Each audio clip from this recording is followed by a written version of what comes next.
Movie buff specialist Phil and John are back, and we are concluding phase one of the Marvel Cinematic Universe today with the Avengers from 2012.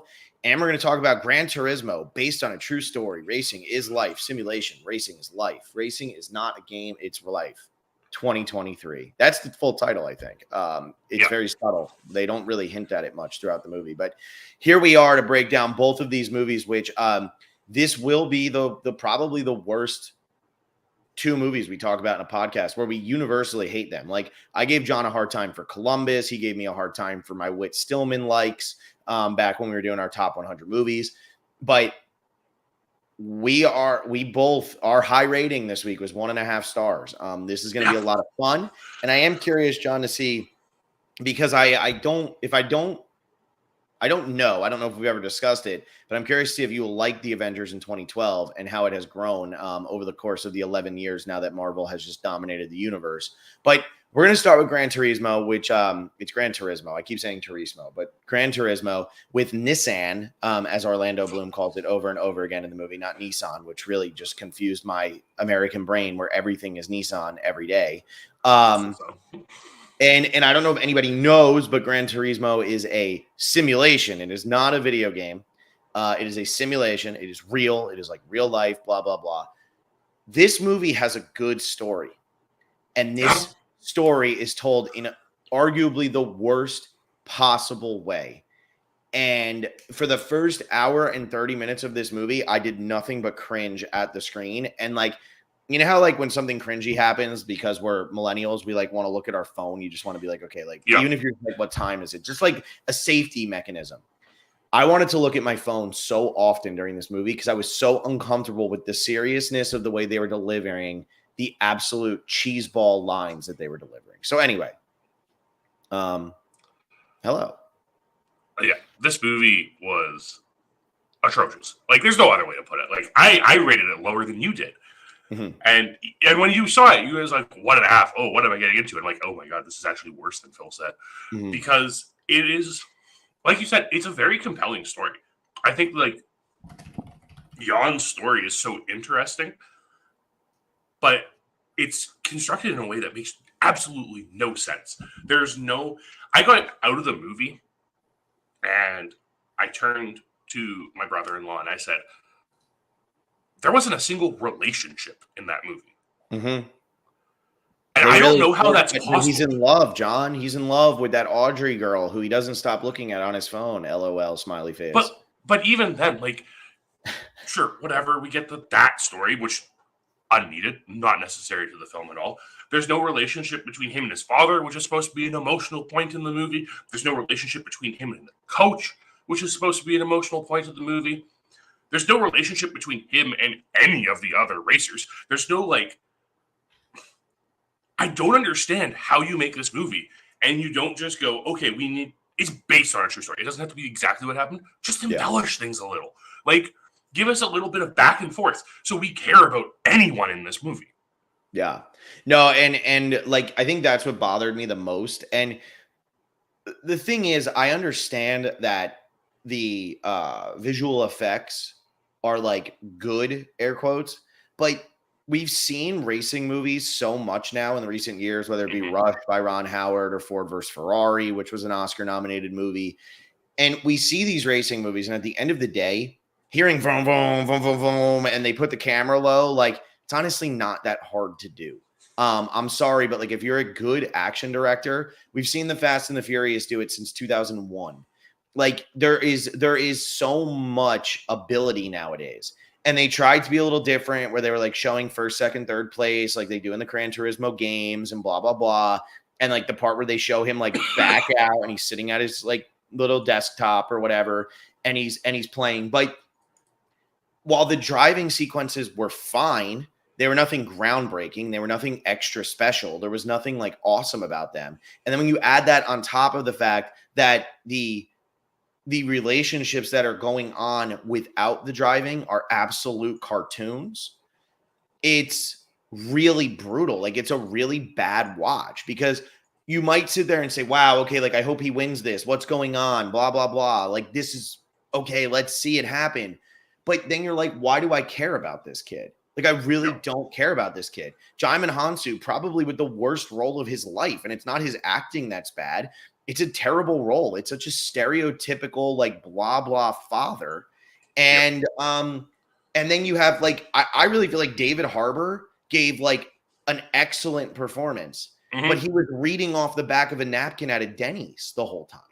Like, it's atrocious, the dialogue that he is stuck delivering in this movie. And it doesn't deserve his Mickey from Rocky performance. Like, it doesn't deserve his Christian Bale in The Fighter, which is iconic. It's not that level, but it doesn't deserve that level of effort that he put in because there's nothing to it. And I got to say, I miss the man. I love him. I'm so happy he got a leading role. Orlando Bloom is freaking awful in this movie. Yes. And his character, whatever his pitch was at the beginning when he's talking to the Nissan people, I was like, wait, that's really what this movie is based on? And they bought that? Like, is that supposed to tell me that, like, the executives at Nissan are stupid? I don't understand. Like, his pitch, I sat there and I was like, okay, like, where's the hook? And he walked away and I was like, so there's no hook.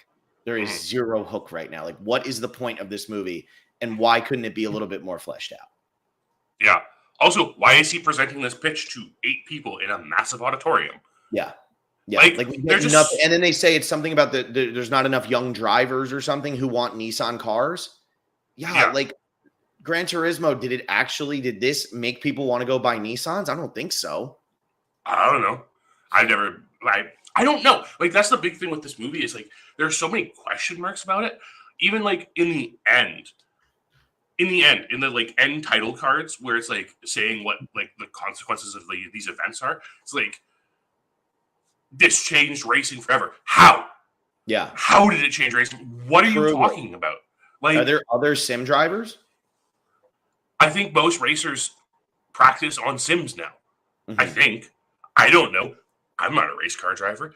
I don't particularly watch cars being raced. I don't know the answer to this. But is that what's happening? Because you left it really ambiguous, and I don't know what's going on anymore. Yeah.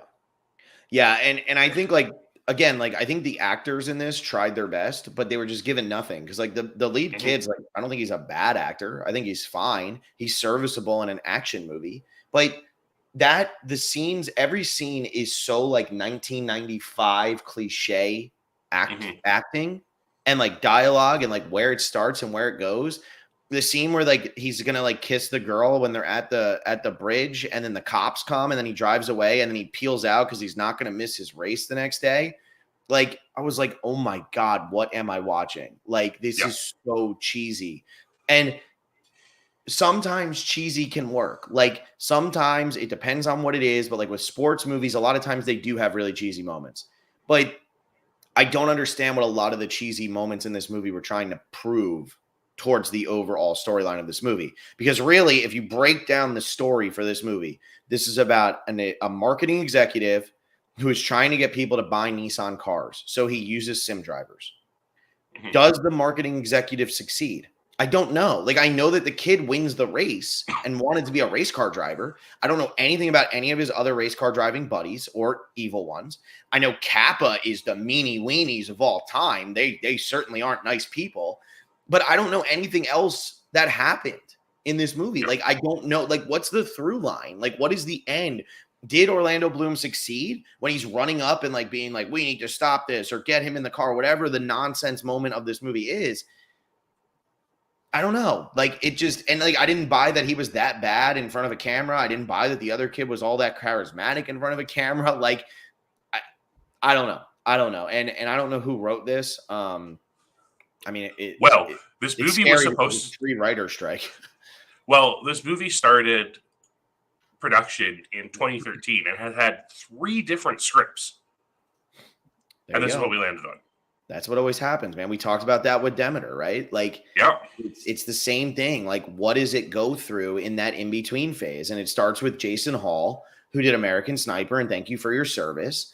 And it ends with Zach Baylin, who's hot now, who did King Richard, who did Creed 3, and then he does Gran Turismo. And it seems like this was Jason Hall's vision at one point, because if it was in production in 2013, he did 2014, he did American Sniper. 2017, he does Thank You for Your Service. He still gets a writing credit on Gran Turismo, but this has Zach Baylin written all over it. And honestly, I like King Richard. I didn't see Creed 3, but like I like King Richard. I don't think it's great, but I enjoy it. But this is, I think, what happens when it's not your like baby from the start, and it turns into just pounding out whatever you can pound out. And this is what we got. And maybe they were trying to rely more on the visuals than the story, but I felt nothing at the end of this movie except like cringing. Like I just kept cringing. And like if I see one more scene of like people like fake jumping up and cheering, it was so poor. Like even those moments were so bad. It's like, come on. I just don't understand how you plot this movie the way they did. And to be fair, there's like no plot in this movie. But the first half of this movie is the Gran Turismo Academy. And then the second half is like getting his license and winning, or like hitting the podium in a race. There you go. I couldn't say that word. It wouldn't come out. But why? Why are these both given equal amounts of time? Isn't the more interesting aspect of this the GT Academy? I thought so. Like, why is there no adversity? Why aren't we seeing the relationships between these kids who have just won a video game contest to come learn how to race cars? And instead they go the route of let's be super cheesy where everybody's on the side of our main character except for the one kid who's really good at driving and probably gonna win. And then he loses by 0.1 or 0.001 seconds. And then they have the conversation about, should we say it was him? Who cares? He's better. Like, where was the buildup to that? Like, I get that they showed a couple little scenes of the one kid being really smooth with the cameras, but why not have conversations between Orlando Bloom, talking to people, being like, we can't have it be this guy. If he wins the race, we need to figure out a way to rig it. That's not in there. And that makes for boring filmmaking. And then they're all rooting for him and they're buddy. And then at the end, when he's on the same team as that kid, I feel nothing. I feel absolutely nothing. Well, that probably also has to do with the fact that we had no reason to believe these kids were coming back at the end of the movie. Yeah. Like all of a sudden they're just like, oh hey, yeah, these two people who came second and third, they've been racing the minor circuits. What? Yeah. Where is this coming from? Like, why isn't this built up at all? And why don't we care about them in any way? Like, yeah, I get that the main character of the movie is the main character of the movie, but these other two also kind of podiumed at the 24 Hours of Le Mans. So why aren't they getting any type of love? Why instead is one a villain and one just has a mustache and gets tired during the race? Like, what in the world? Even him getting tired and resulting in Jan having to like race extra more than they wanted him to finish the race. Like, that's just brushed over. Like, every interesting plot point in this movie is so shallow and it just has no depth to it whatsoever, so that you don't care. Yeah, and it made me think of a movie that you're 100% wrong about, which is Breaking Away, which is a movie that I really love. And I think about in that movie when they are in the bike race at the end and they're racing. We know everything about the cutters that we could possibly need to know about the cutters when that race is happening. We know that Dennis Quaid is a burnout loser ex-player. We know that Jackie Earle Haley is just like a small, unathletic guy who's totally screwed and over his head. And we know that, what's his name? The guy from Home Alone. We know that he's just kind of like a goof. Like they're just they're all nothing. And they all have to rely on Dennis Christopher. So when Dennis Christopher gets hurt and then the other people have to take over, it's like inspirational because you're like, these guys are doing it to prove it to themselves. They're doing it to prove it to their friend. They're doing it to be there for them. They're doing it for more than just like winning the race. It's about pride. It's about something so big. And that's a small town Indiana bike race that ultimately nobody cares about unless you go to Indiana University. And yet it has such an emotional impact when there's a win. This is like a worldwide, we're flying around in the private jets, we're driving the fancy cars, we're doing all that. There's no heart. There's no heart. And when he kills the guy with the car, I felt nothing. I felt absolutely nothing. And then like, yeah, okay, you start to feel, did I kill somebody? Yeah, but go finish your lap. And it's like, okay, like let's gloss over the fact that he just like murdered somebody with a vehicle. And I get he didn't It's not murder, but you know what I mean. He just killed somebody with a vehicle, and like, yeah, sure, we'll just be like, it's okay. You're gonna learn from this. Like, don't worry about anything else, right? Well, even then, the way they handle this entire situation seems so unrealistic to me, in which Jan wakes up in the hospital and the first thing they tell him is like, yeah, you killed someone. Yeah. You know what you don't do? You don't tell someone who just woke up from a semi-coma that they killed someone. Yeah. Like, there are better ways to approach that.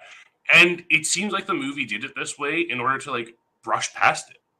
Yeah. Right? Like, it's just like, this should have, like, this emotional weight, right? Especially because this is kind of like, this is what's relating Jan to David Harbour's character, right? Like, this is the reason why David Harbour's character stopped racing was because he was in a crash that ended up having someone die on the way to the hospital. That should be a big pivotal moment, an emotional moment bonding these two characters, and we don't get that. Yeah. Yeah. Yeah, and it looks like this accident, I'm reading about it now, it was pushed by Jan Mardenborough to be in the movie, but it actually didn't take place until well after the Le Mans race. So he had already like gone through Le Mans and everything. And I think that's what bothers me too. This had a very like Bohemian Rhapsody feel to it, except I do think this was a better movie than Bohemian Rhapsody. Yikes. Yeah, I know that just says about Bohemian Rhapsody, but it has a Bohemian Rhapsody feel to it where it's like, well, we did Live Aid and everybody's going to die of AIDS. Oh, here's Freddie Mercury and Queen. And now they made so much money and the day is saved and the phone's ringing off the hook. Like, that's not what happened. That is not what happened. And it's so well documented for Bohemian Rhapsody. It's like, stop, cut it out. Like, that is not true. And we all know it's not true. You're doing this for the movies to pull emotional strings, but it doesn't work because it's too well known. And like this, it felt like they were trying to create a controversy and create a through line. And that's like, yeah, people might not have liked sim racers because they thought it was dangerous, but he hadn't killed somebody before the 24 hours of Le Mans. And the whole point of the third act is we have to podium at 24 hours of Le Mans or we're not going to be allowed to drive anymore. Well, that's not true. That's not a real thing. And even in the movie, it doesn't feel believable because why? If you finish third place, all of a sudden you can't kill somebody with your car? Yeah. It's just not addressing like what the concerns about sim racing was, right? And that's because the film doesn't build up what the concerns about sim racing are, right? Yeah. It tries to put this emphasis on the fact that sim racers aren't real racers because they're just playing video games. Yeah. Like they don't actually know like the athlete aspect, but like because there's no relationship between, say, Jan and the who were the gold guys again? Who were the bad guys again? Kappa. Because there's no relationship between Jan and Kappa, like we don't get that. We don't get tension between these racers where the racers feel these people are lesser and what the reasoning behind it is. Again, like I get it. If those interactions didn't happen, you're not putting it there. It's a movie. Embellish it. We literally just talked about an accident that happened after the entire thing of this movie that was put in here. And I get why Jan Mardenborough would push for this scene to be in this movie. It's probably a massive, massive point in his lifetime. Yeah. Right? Like a life-altering event. I get that. But you did nothing with it. Yeah. Yeah. No, I agree. I agree. And they tried to turn it into like a little bit more serious, but the movie didn't feel like it earned that. And like, again, I think a lot of it just came down to the handling was just so corny that it just didn't do it for me. I don't get how we have this relationship with the father, right? And it's set up. It said, Dad, you took me to see this car when I was 5, and like I've wanted to be a racer ever since then. Like, great, don't tell us, show us that. Yeah. And then like there's no tension between the father and his son other than you can't be a racer, you can't afford it. It was so dated.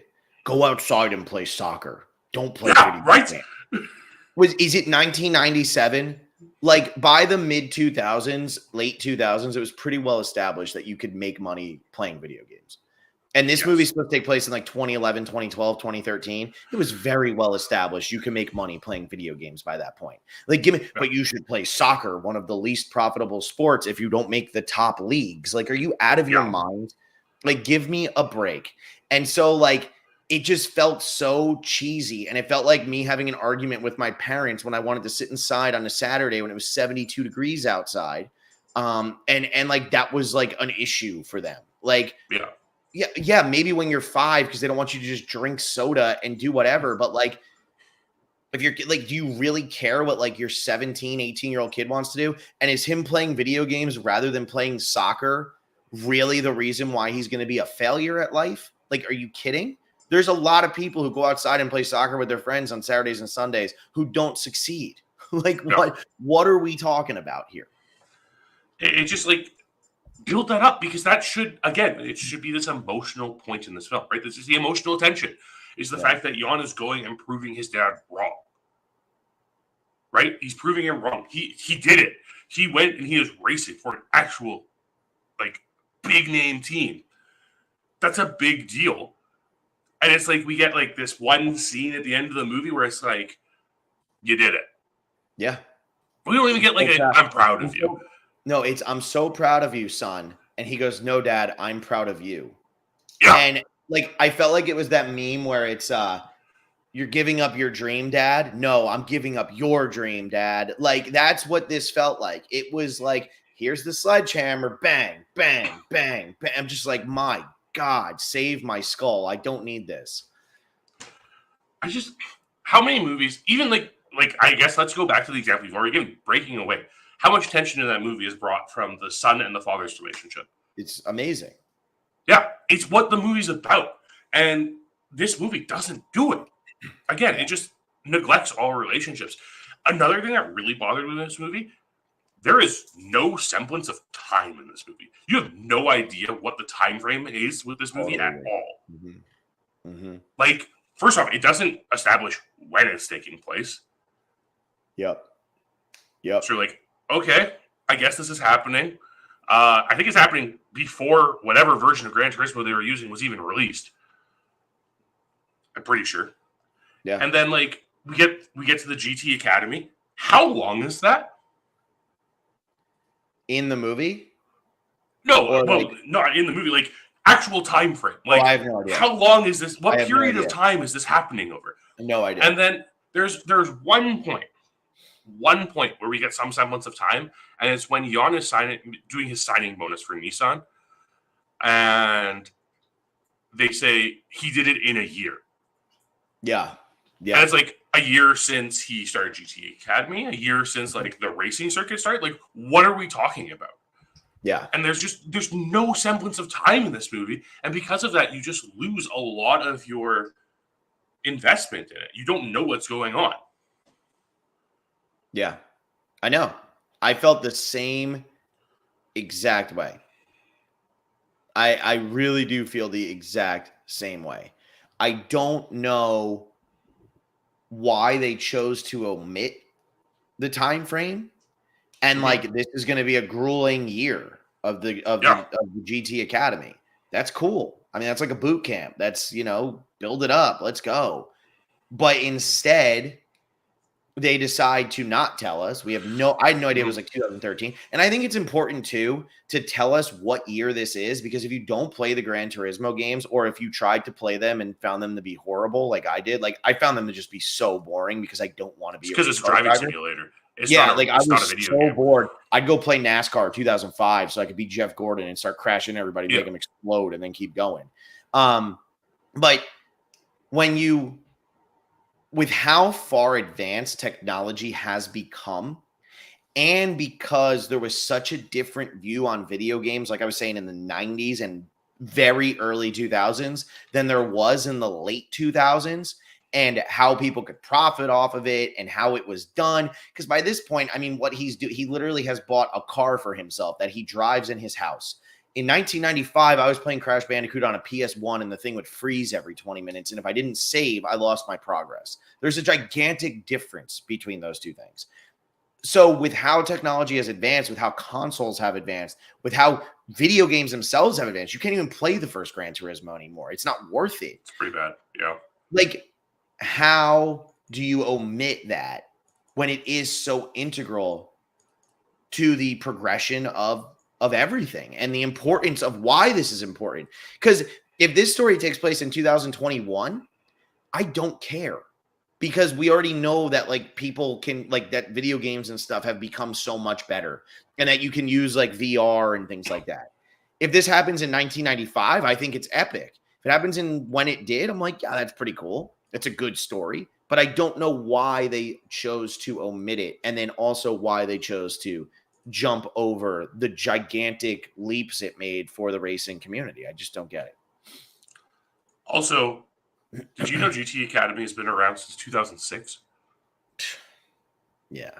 It was first conceded in 2006, not by whatever Orlando Bloom's character was. Mm-hmm. And like Jan's not even the first graduate of GT Academy. Yeah. Also, they were playing these things on like PS2s at that time. I know. Like, it's completely different. And I don't know. Did you see my review for this movie? I saw that you gave it bad review. I don't think I read it. I'm not a good My fan. review for this movie is I can't believe I sat down and watched a 2-hour commercial for a video game console I already own. I did see that. No, I felt the same way. I felt like it was trying to convince me to go out and buy it. And all I could keep saying in my head every time they were talking about how it's not a video game, it's like it's real, it's simulation. All I could think was ball is life.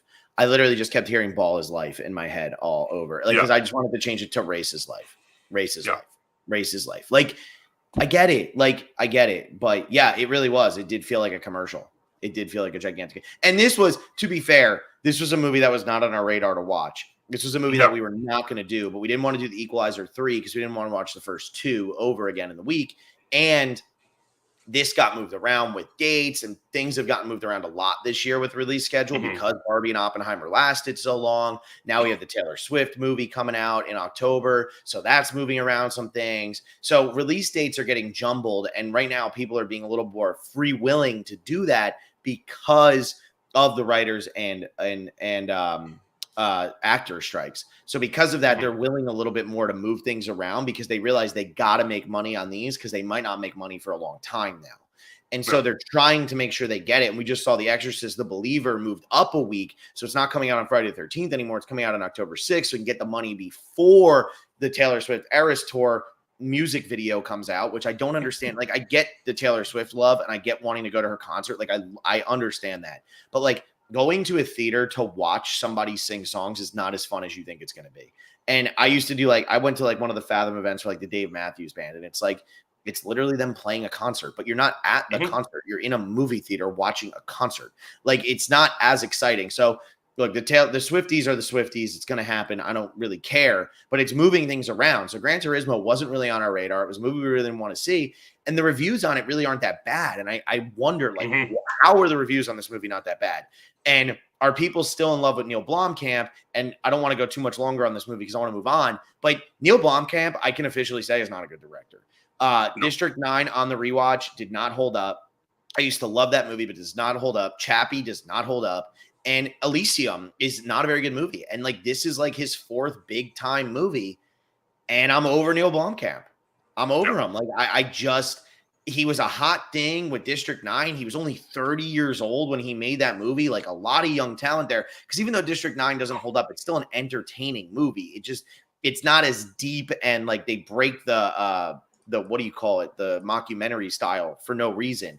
And that really ruins it towards the end. But I just don't think there's anything left. And Gran Turismo made no money. And if I'm not mistaken, neither did Elysium and neither did Chappie. I think Jordan Alford says Blomkamp is finished, unfortunately. I do think it's going to be a long time before we ever see him make another movie. Yeah. He wasn't even the original director attached to this because the movie was in production for 10 years. It was supposed to be Joseph Kosinski. And he's the one who did Top Gun, right? He did Top Gun Maverick, Yeah. Yeah.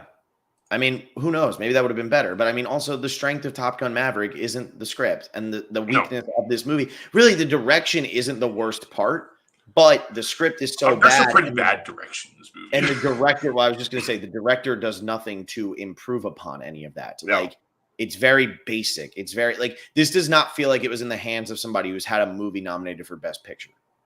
Yeah.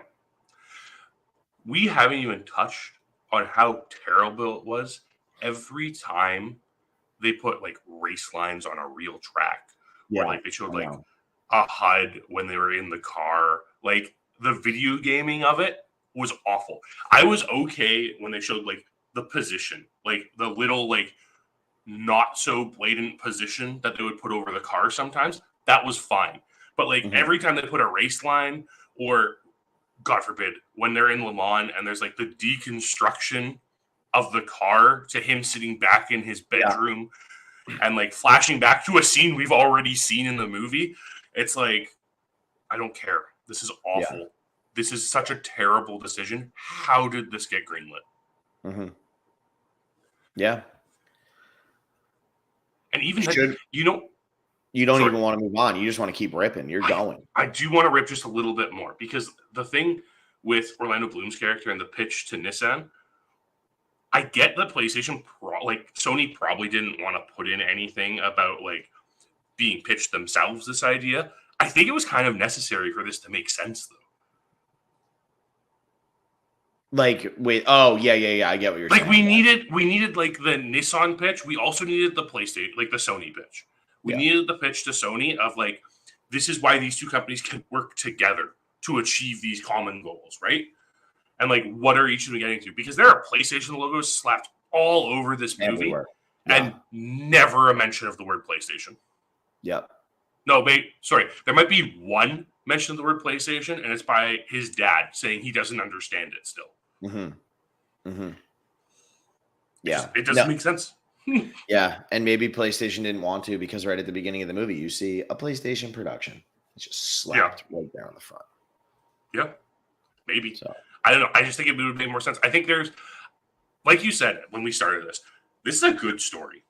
Like, this story is very interesting, and it's one that a lot of people don't know about.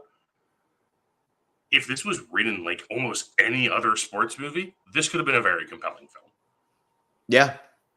I know. And like, there's enough, like there could have been family drama, there could have been other drama, but they took the easy way on all of it. It honestly felt like an early 2000, a pre-Final Fantasy X video game, which we're going to talk about Final Fantasy X in a little bit, but a pre-Final Fantasy X video game where the cutscenes were like very quick because they didn't have the technology. So like, it was like, all right, get back to the action, get back. But here's the really quick cutscene that just tells us like in the most basic way. That's what it felt like. Yeah, exactly. And there are a lot of cuts. Man, the amount of cuts in some of these scenes where it's like shot. Yeah. It was just nauseating. It's Michael Bay-ish, yeah. Yeah. Without the charm of Michael Bay's trashiness. Camp trashiness. I mean, I honestly like enjoy a Michael Bay movie every now and then, but yeah, you know. Yeah, well, you love Armageddon, so it makes sense. I love Armageddon. Honestly, I might next time I get another Avengers movie that's as bad as the Avengers, I might just watch Armageddon instead and come on here and talk about how amazing everything is. And you're gonna be like, Phil, you really like this? I'm like, no, I watched Armageddon. So anyway, let's jump to the Avengers, because the Avengers is the end of phase 1.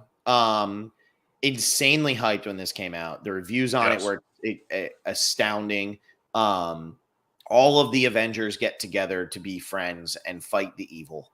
And this came out, a couple years after The Dark Knight. This was after all of those Marvel movies built up to this. So everybody was like really excited for it.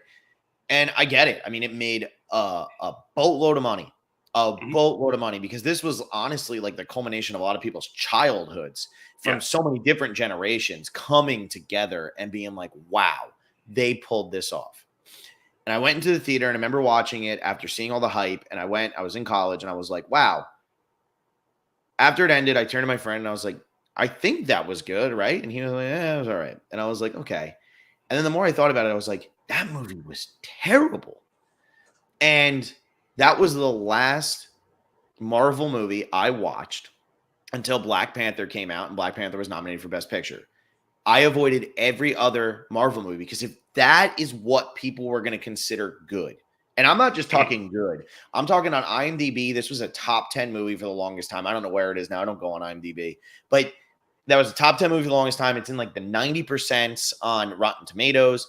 It has these great reviews. And I was like, if this is what they're going to tell me is a good Marvel movie, I have no need to ever watch another Marvel movie for as long as I live. I'll tell you what, I watched Black Panther and I despise that movie.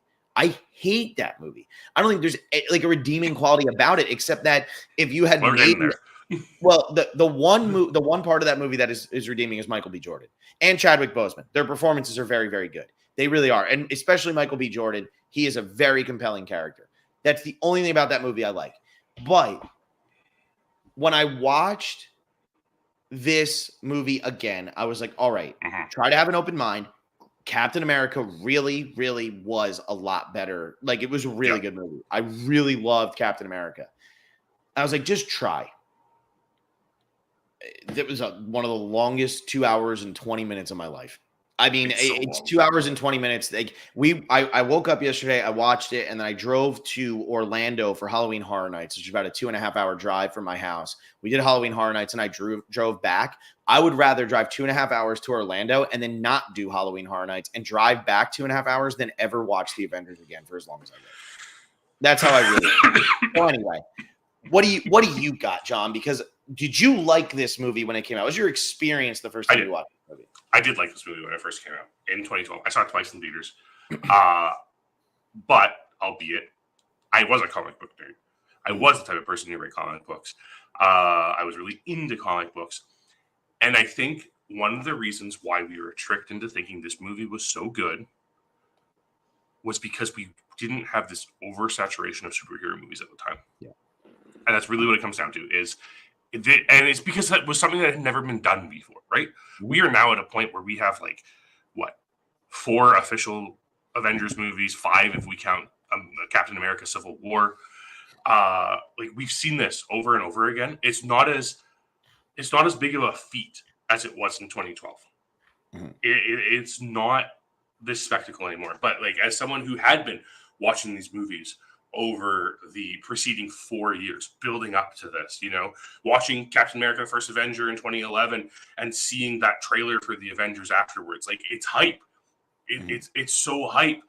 Don't forget, this is also the first official Disney Marvel movie. That's good. It started production before the sale of the Marvel Studios to Disney, but this is the first one that was released under the Disney banner.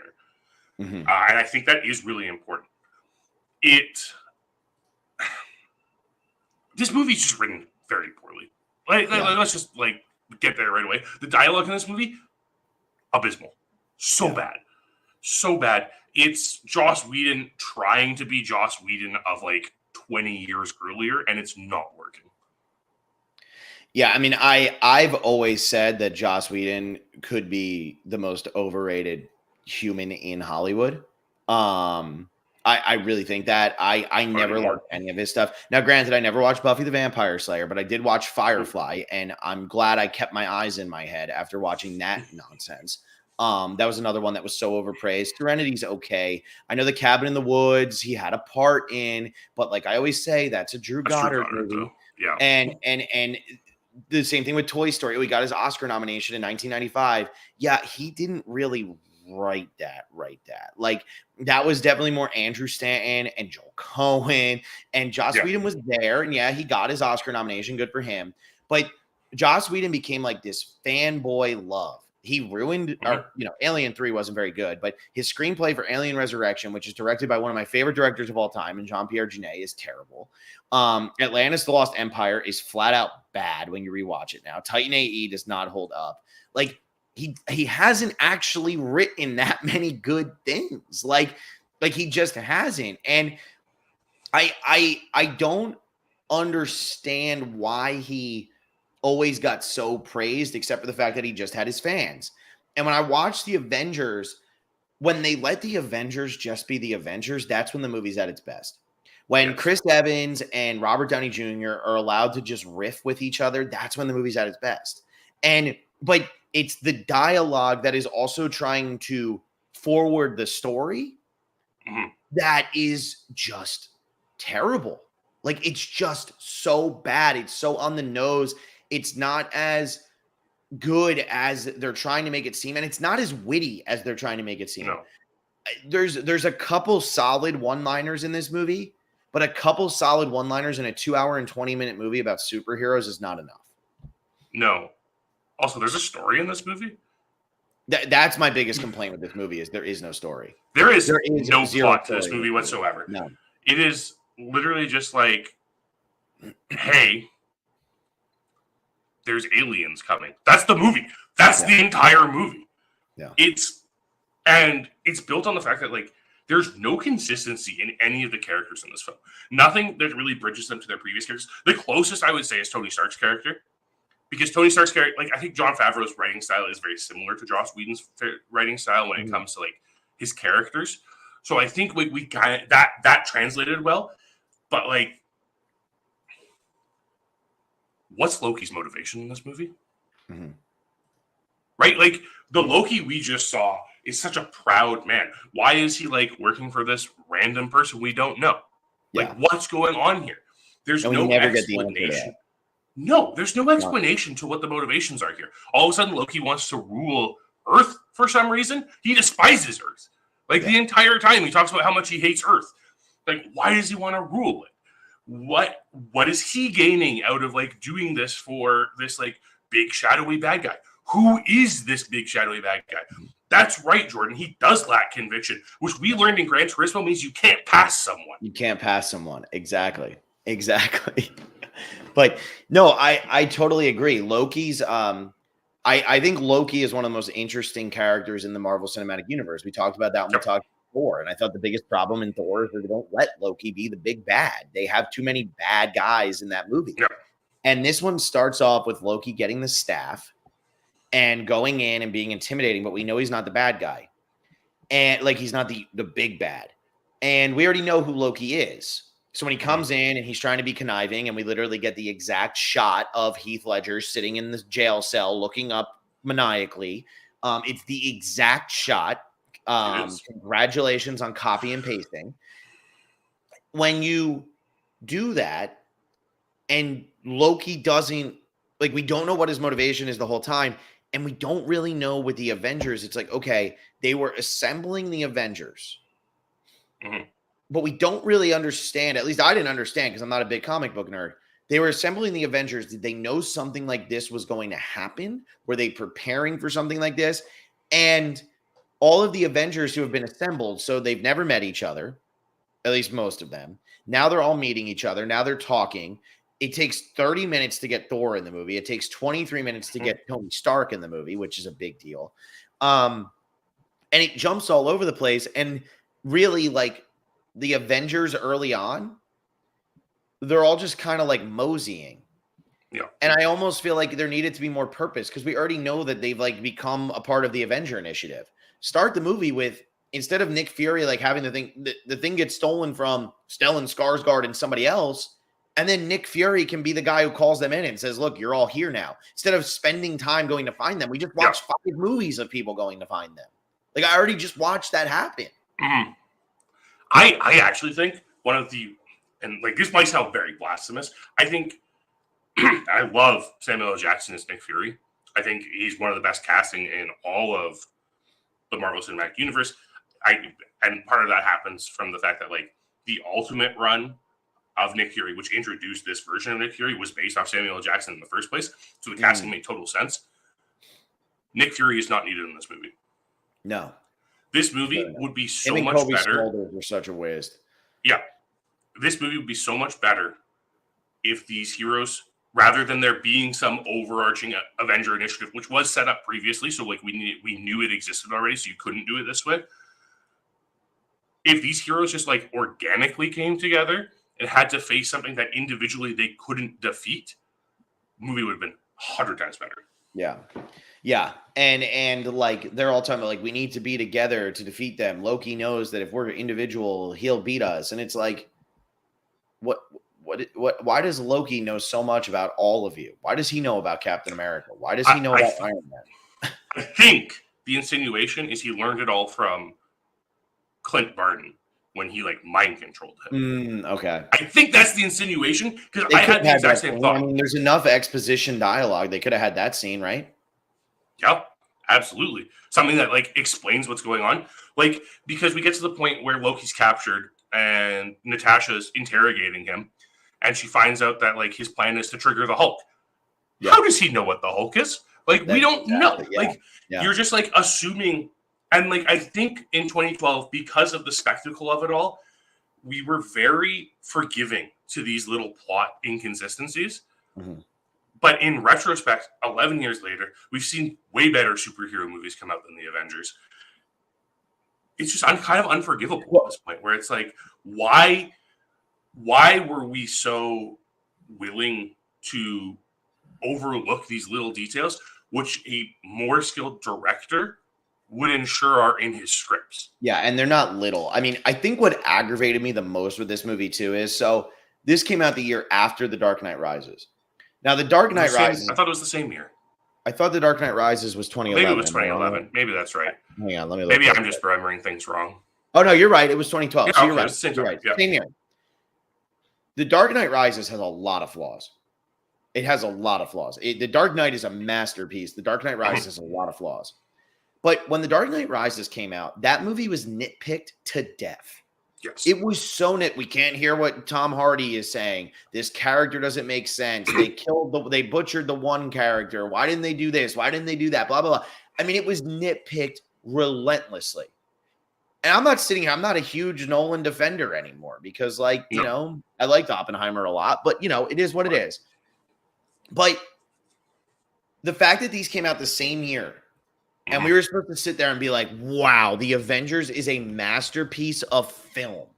The Avengers has a 91% on Rotten Tomatoes. The Dark Knight Rises an 87%. The critics just bought into it so hard and just were willing to overlook everything that they would not give Christopher Nolan the benefit of the doubt for with The Dark Knight Rises.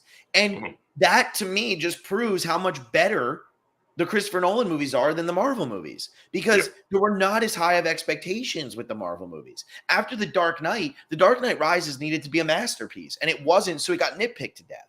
Whereas the Avengers could come out and be a hodgepodge of nonsense, and everybody would sit there and go, oh my God, it's amazing because Thor and Iron Man fight each other while Loki sits on the mountain.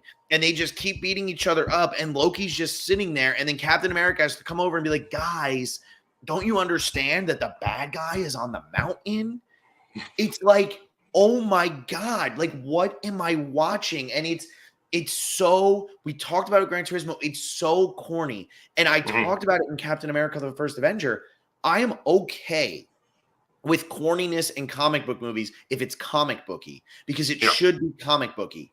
But when you have these characters beating each other up over here after they were just had the bad guy in their clutches, and I'm supposed to believe that they are that stupid and that Loki is just going to sit there and be like, well, I'm going to watch this. This is fun. That is nonsense. That is absolute nonsense. And it all builds to one of the most anticlimactic finishes in the history of film. I don't like the carrier sequence, but I don't need to talk about the carrier sequence right now. We're going to talk about the carrier sequence. We will. But the end of this movie is the Avengers, people who we know based on the outfit they wear and the famous person who plays them, based on this movie, because this movie does nothing for character development.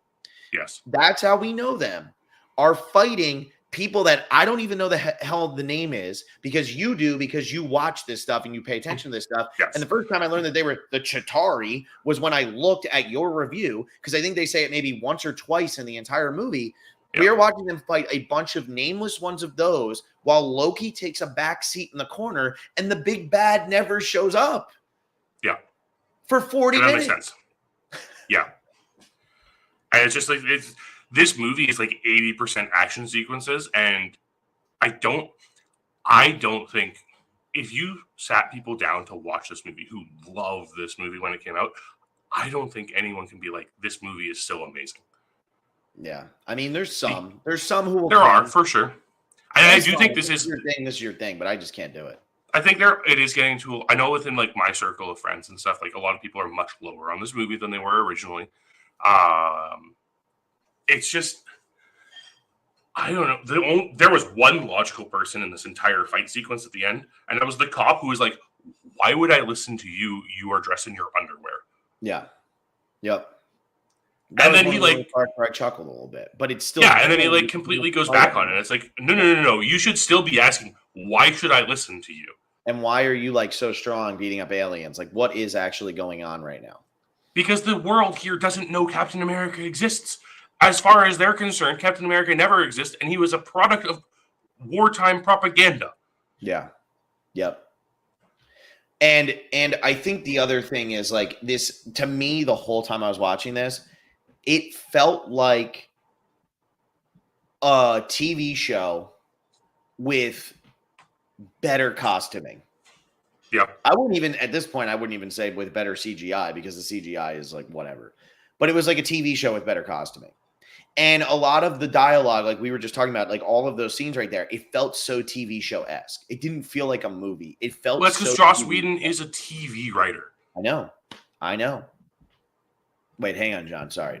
Because I really don't like Joss Whedon. He's a TV writer. I used air quotes on that. I mean, I'm going to say it. Like, yeah. I love Buffy the Vampire Slayer. A lot of that's nostalgia. A lot of it's because of like the performances in Buffy the Vampire Slayer, some of the stories in Buffy the Vampire Slayer.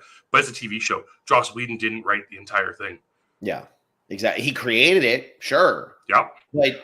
Like it's the same thing as when D&D create Game of Thrones for TV. Yeah.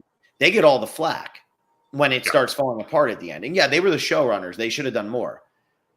Somebody else is writing those scripts most of the time. I mean, I know they write a bunch of the scripts, but there's a lot of other writers who are involved with that who were like writing the dialogue of like whatever. So yeah, it's like people don't realize how much of a team effort it is writing TV shows. It's not like Joss Whedon doesn't have total control in that room, even if he's the showrunner, because you're the showrunner and you go and you tell Fox, no, I want to do it this way. And Fox says, dude, I don't give a crap what you want to do. You're going to do it the way we want you to do it because this is what your damn budget is. Yeah, exactly. You were talking about costuming, and I actually have a big problem with costuming in this movie because I hate Captain America's costume.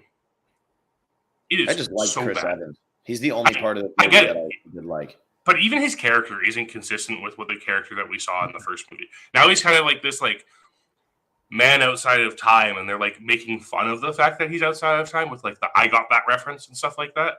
Mm-hmm.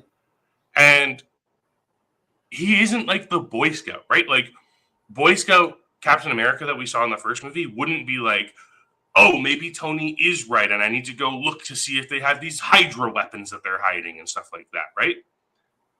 It's not consistent. It's just all these inconsistencies within these characters. I don't understand it, but this costume does not suit the aesthetic of this film. Mm-hmm. It's this bright, vibrant blue. And even if you look at like the Hulk's green, it's a darker green. It's a grittier green. This blue makes no sense in the aesthetic that the rest of the film is going for. Yeah, I mean, I guess I didn't look at it that hard. And also, like, Chris Evans was the only thing I could consistently stand in this movie. So maybe that helped me to like kind of tune it out a little bit. But I mean, also maybe I was just like, wow, the costumes look good because everything else looks like trash. The final fight of this movie is if you ever play Final Fantasy X, the big bad guy in that is called Sin. And Sin is like a giant little like monster thing that floats in the sky and things fall off of him. Copy and paste, dude. Came out 2 years earlier. Or not 2 years, came out like 12 years earlier, but it's just copy and paste. Just copy and paste.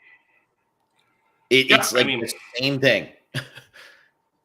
It doesn't make sense either because like this is a new alien force we're introducing, and we haven't really established the existence of aliens so far in the Marvel Cinematic Universe at this point.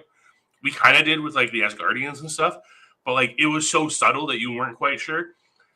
And because with the last we saw Loki, I just want to remind you, like the last we saw Loki, at the end of Thor, he's falling off the Bifrost into space. Mm-hmm. And then all of a sudden, at the post-credit scene, we see him like as Stellan Skarsgård's character is seeing the Tesseract for the first time. Mm-hmm. And we're like, okay. And he's like, oh, that's interesting. It seems like he's operating on his own still. Yeah. But the implication here is he has been found by this unnamed big bad at this point and is working for him. And like, this is the problem that I have with Marvel movies a lot. There's a lot of retconning that happens in these movies. Yeah. A lot. And I think that I talk about that all the time, because you shouldn't have to watch, like, yeah, if it's a sequel, you should have to watch the first one, but you shouldn't have to, the details shouldn't change. It's like who shot first in Star Wars. Doesn't matter. It's what they put on film the first time. And like the fact that they're like being like, oh no, we totally planted that in the last movie. It's like, no, you didn't. Yeah. Well, and like even then we have those inconsistencies, right? Like we were talking about in Thor how like the Hawkeye introduction was really good. How much better would Black Widow's introduction to this entire cinematic universe be if it was just the first scene with Widow in this movie? Rather than the buildup that we had in Iron Man 2. Yeah. Makes more sense. And then we get this recasting. We get the recasting of Bruce Banner. We get Mark Ruffalo instead. While watching this movie, I'm not sure if I like Mark Ruffalo's Bruce Banner or not. It's hard for me because he seems so meek. Like, he just seems like he's like, he almost plays him like too nervous, which I think is weird, because like Ed Norton had like a confidence to him as he was doing these things, where this Bruce Banner feels like he's like more nervous, even though he's more in control. So why is he playing this as such like a nervous, neurotic guy when he's more in control than the Ed Norton version was? I mean, part of it comes from the fact that I think they wanted to erase the Ed Norton version completely. That's true.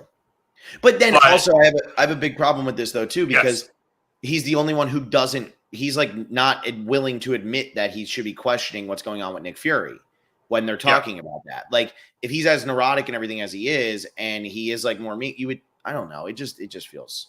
It's character inconsistencies. And the biggest character inconsistency in this movie, first off, I love the fact that Bruce Banner always refers to the Hulk as the other guy. Because watching this entire movie, I kept thinking of Edward Norton instead of the Hulk. It was hilarious. Yeah. It made it a lot more enjoyable. Yes. But the Hulk is completely inconsistent. We have never seen the Hulk go on a rampage like he does on the helicarrier. Yeah, because when he goes on the rampage in the other one, is very much to kill the people that are attacking. It is always targeted. It is always focused on whoever is attacking him or doing harm to people. And Natasha's not attacking him. No, there is no reason for the Hulk to go after Natasha here, and it's not consistent with how we see the Hulk later in this very film. There's like, yes, there is a plot in like early Avengers comics where the Hulk is like the bad guy that brings the Avengers together. Even that would have been a more interesting way of doing this than what they did, because you have this inconsistency where the Hulk is like this rampaging monster on this helicarrier, which again, that action sequence lasts another like half hour of this movie, and it's so bad. Yeah, it's so bad. It makes no sense what's going on whatsoever. Yeah. It's like, okay, even like the presence of these enemies of S.H.I.E.L.D. that Loki has gathered together, where did they come from? You can't just like shirk this off with a one line being like S.H.I.E.L.D. has so many enemies. My favorite part of that is when Phil is dying and Loki is like, your ship is falling out of the sky. And I'm looking at Phil sitting completely stationary. I'm looking at Loki standing without anything moving around him. And the ship is falling out of the sky. Look, I get it from a budget perspective sometimes, but this was a massive budget movie.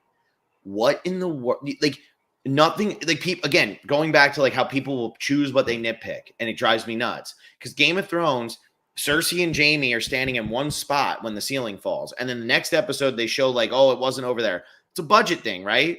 Like, they probably should have put more into that. I totally agree with that. But it's like, what do we choose to nitpick? Whereas in this, the ship is falling from the sky and everybody has their perfect balance. Everybody is walking around normal. Like, it doesn't feel like the ship is falling from the sky. No. There's a couple scenes where it'll feel like it's falling from the sky, but not consistently. That drives me insane, because you have the budget. You have the talent. So do it. Like put it together and make it epic. And they don't do it. And like, Loki is standing there, your ship is falling from the sky. Loki, you don't look like you're suffering an ounce of G's right now. Like, give me a break. It's not happening. And those little things throughout this movie drive me absolutely wild. And other than Chris Evans, and I even say Scarlett Johansson, even though I think her character is just like whatever. Which is wild because Joss Whedon is known for strong female characters. I know. Like that was always his thing, was like the mystery female, right? Like the strong. It makes no sense that Black Widow is written so poorly in this movie. Yeah. And it all just feels like it's all gotchas. I guess that's the best way I would describe the Avengers. All gotchas. She's doing an interrogation and then she fights everybody off. And they're fighting over in the corner and they realize we got to get Loki. And then Stellan Skarsgård hit his head. And now he realizes that he opened up the portal. I mean, the whole idea that like your heart is turned to Loki unless you hit your head hard enough. Yeah. Cool. That's totally how it works. I mean, there's no explanation for it. And like, even as we get in further and like more is explained about this in the MCU, it actually makes less sense. So be prepared for that. Cool, man. Well, I mean, I'm happy to be through this one. And now we can get into ones I actually haven't seen. I don't think I watched Iron Man 3. I definitely didn't watch Iron Man 3 because the reviews came out on it and they were pretty good. But I was like, no, I'm done. I've quit. I actually the Avengers. I hadn't seen Iron Man 3 in a long time. I remember really liking it. It's directed by Shane Black. I do know that, yeah. So, like, Shane Black's pretty good. I enjoy Shane Black movies. So we'll see how it holds up. But this movie is just... I don't know, like, how to sum up my thoughts on this movie. It's just so...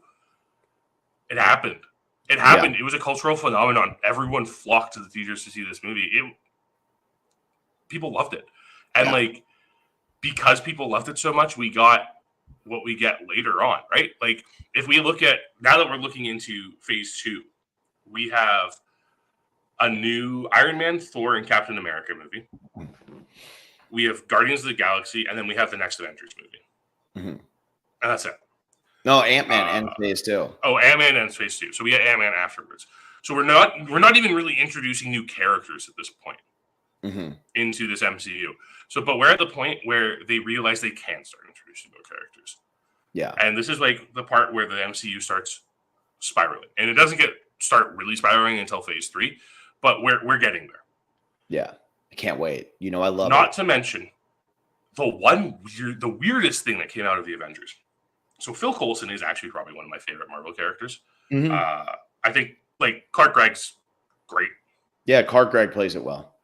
Yeah, even though I watched the movie he wrote last week and it was terrible, but he plays the role really well. Him being like this binding force for the Avengers, I think is really corny, but like I get it. I get what Joss Whedon's going for with that. Because you will never watch television shows. Agent Phil Coulson comes back to life with Agents of S.H.I.E.L.D. So he comes back to life. It's not a prequel. It is not a prequel. It is a 7-season TV series that takes place after the Avengers. In the first season, it is tightly intertwined with the MCU. So much so that if you did not see an MCU movie the week it released, it would be spoiled in the next episode of Agents of S.H.I.E.L.D. That's insane. And then they stopped doing that. They decided, no, these aren't interconnected anymore. It goes completely different. I love that. I watched every episode of that series. I quite enjoyed that series. It's corny as all else. Technically, it's a Joss Whedon series, but it's more done by his brother Ted. It's interesting. It introduces some. I know it sounds awful. In concept, it sounds terrible.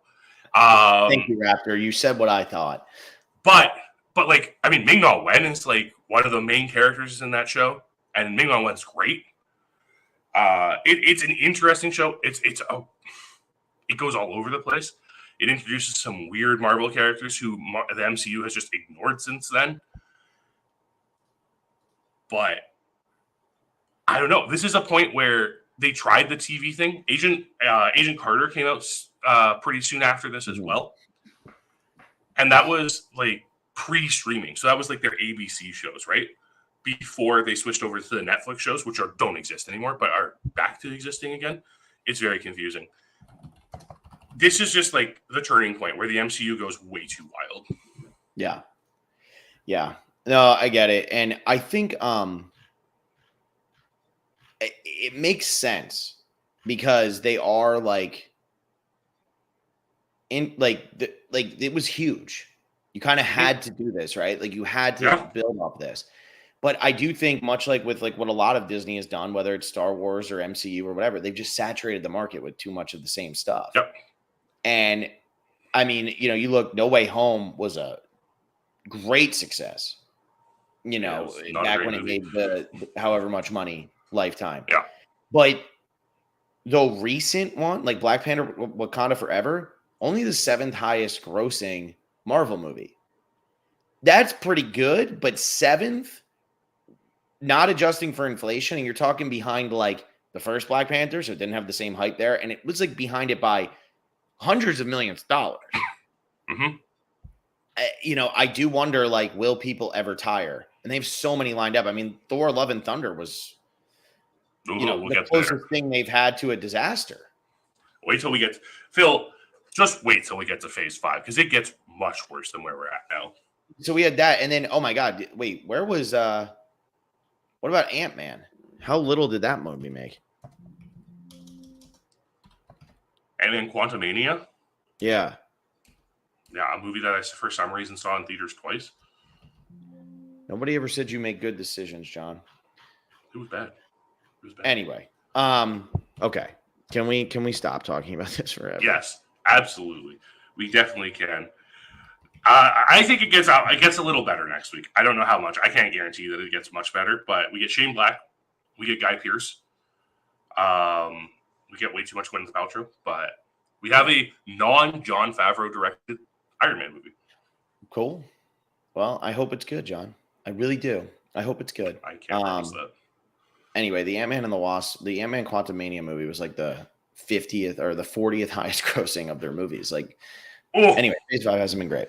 But anyway, we'll do it next week. Probably going to be next Wednesday night. I can't do next Monday or Tuesday, so we're probably looking at next Wednesday night, which is the 13th. In terms of the other movie we're going to watch alongside Iron Man 3, it looks like we're going to do The Nun 2. This is really like the last week where it's a struggle bus thing.